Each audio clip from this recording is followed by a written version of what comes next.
आज के युवा जब इनकी कहानी सुनते हैं तो वो हंसते हैं और कहने से पीछे नहीं हटते कि कैसे कर ली आप दोनों ने शादी। ये कपल भी मानते हैं कि आज के युवाओं को देखते हैं तो सोचते हैं कि हमारे समय में तो ये मौके थे ही नहीं, ना फ़ोन, ना एसएमएस और ना ही व्हाट्सएप पर चैट करने का स्कोप। इस कहानी को सुनते ही अक्षय खन्ना और ज्योतिका की फिल्म डोली सजा के रखना गीत याद आता है, जिसके बोल थे, किस्सा हम लिखेंगे दिल ए बेकरार का, खत में सजाकर फूल हम प्यार का, लफ्ज़ों में लिख देंगे अपना हाल ए दिल, देखेंगे क्या जवाब आता है फिर यार का।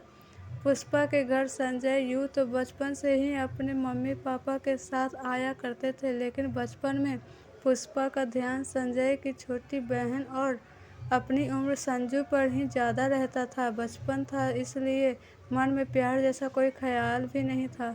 हालांकि जिस पर पहले कभी ध्यान नहीं दिया था, बड़े होते होते जब उसी ने जब लव लेटर भेजा तो मन में प्यार ने हिलोर भरना शुरू कर दिया।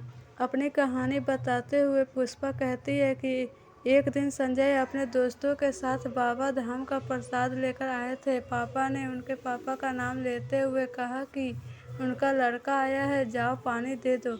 मैंने पानी दिया और वो चले गए। इसके बाद संजू, जो कि मेरी क्लासमेट भी थी, मुझे स्कूल में बताया कि भैया ने तुम्हारे लिए कुछ भेजा है, और इस तरह से मुझे मेरा पहला लव लेटर मिला था। खत ही खत में संजू के जरिए दोनों एक दूसरे को जानने की कोशिश करते रहे। स्कूल के लंच टाइम में ही खत पढ़ना और झटपट 2-4 लाइन लिख कर भेजना, कहानी शुरू हो चुकी थी। लव लेटर भी ऐसा जो माहौल को पूरा रोमांटिक बना दे। गुलाबी पन्नों पर कभी फूल तो कभी दिल उकेरा हुआ। पुष्पा को मौका नहीं मिलता था कि, लेकिन संजय कसर नहीं छोड़ते और हमेशा खूबसूरती से पूरी क्रिएटिविटी के साथ खत लिखते। वैसे आज भी वो संजय को अपने से ज़्यादा क्रिएटिव मानती है। उस समय यंग कपल्स इतने से ही संतोष कर लिया करते थे, क्योंकि इससे ज़्यादा मैं उस समय के माहौल में संभव भी नहीं था।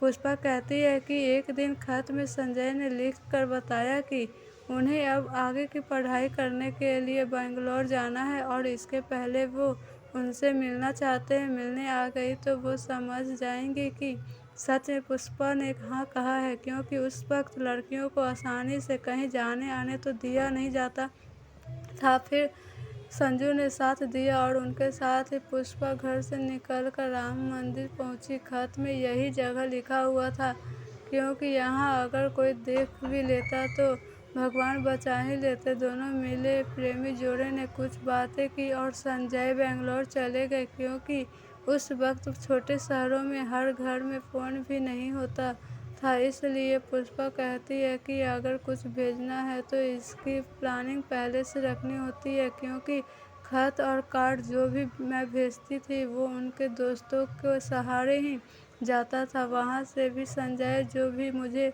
भेजते वो इसी तरह से आता, क्योंकि घर पर सीधे कुछ भी भेजने से परिवार वालों को समझ आ जाता और ये गलती हम नहीं कर सकते थे। संजय और पुष्पा के रिलेशनशिप में जब पहली बार संजय की तरफ से वैलेंटाइंस डे का कार्ड आया तो पुष्पा को उस वक्त ये जानकारी थी ही नहीं कि वैलेंटाइंस डे होता क्या है।